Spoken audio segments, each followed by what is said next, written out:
warahmatullahi wabarakatuh. Nama saya Ilham Nurwanda. Saya dari kelas C ISP, jurusan ISP Universitas Mataram. NIM saya A1A022091. Di sini saya akan menjelaskan tentang sejarah hak asasi manusia di Indonesia.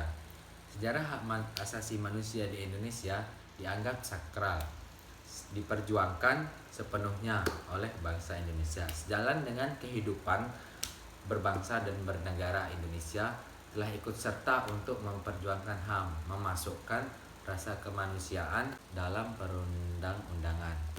Sebab hal tersebut merupakan fundamental. Baik, yang kedua saya akan menjelaskan pengertian hak asasi manusia menurut para ahli. Yang pertama, menurut John Locke, dia menyebut hak asasi manusia adalah hak yang langsung diberikan Tuhan kepada manusia sebagai hak yang kodrat.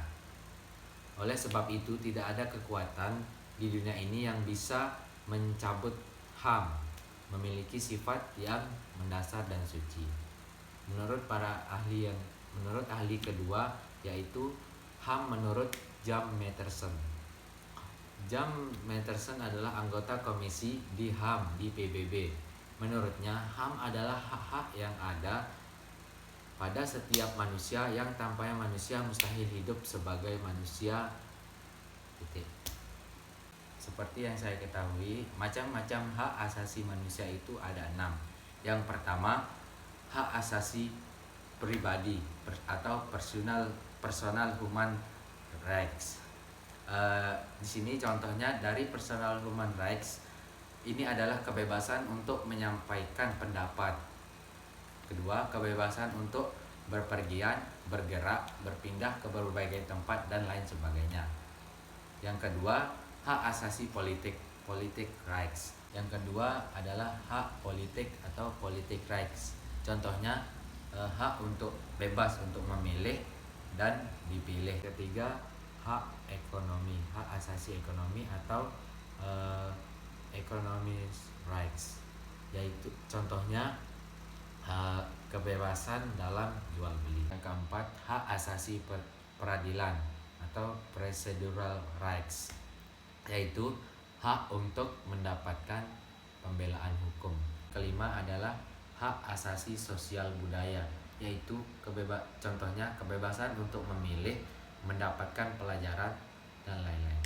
Yang terakhir adalah hak asasi hukum atau legal equality rights, yaitu hak untuk mendapatkan kependudukan yang sama dalam hal hukum dan pemerintahan. Contohnya adalah mendapatkan perlakuan yang sama dalam bidang hukum dan pemerintahan. Baik, selanjutnya itu ada ciri-ciri hak asasi manusia. Yang pertama, HAM tidak diberikan kepada seseorang, melainkan diturunkan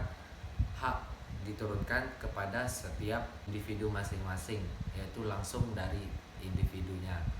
Terus yang kedua itu hak asasi manusia tidak dapat dicabut atau dihilangkan atau diserahkan.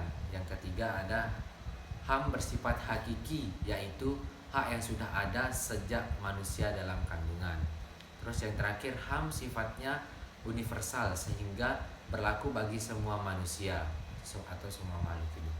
Jadi yang dapat saya simpulkan di sini, HAM adalah hak-hak dasar yang dimiliki oleh manusia sesuai dengan kiprahnya. Setiap individu mempunyai keinginan agar HAM-nya terpenuhi.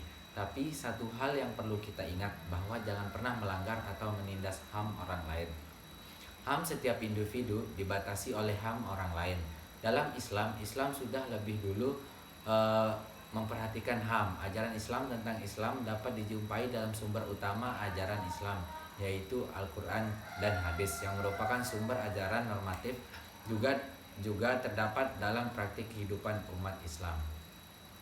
Dalam kehidupan bernegara, HAM diatur dan dilindungi oleh Perundang-undangan Republik Indonesia, di mana setiap bentuk pelanggaran HAM baik yang dilakukan oleh seseorang atau kelompok atau suatu instansi atau bahkan suatu negara akan diadili dalam pelaksanaan peradilan HAM. Baik, sekian yang dapat saya sampaikan. Mohon maaf bila ada kekurangannya. Terima kasih. Assalamualaikum warahmatullahi wabarakatuh.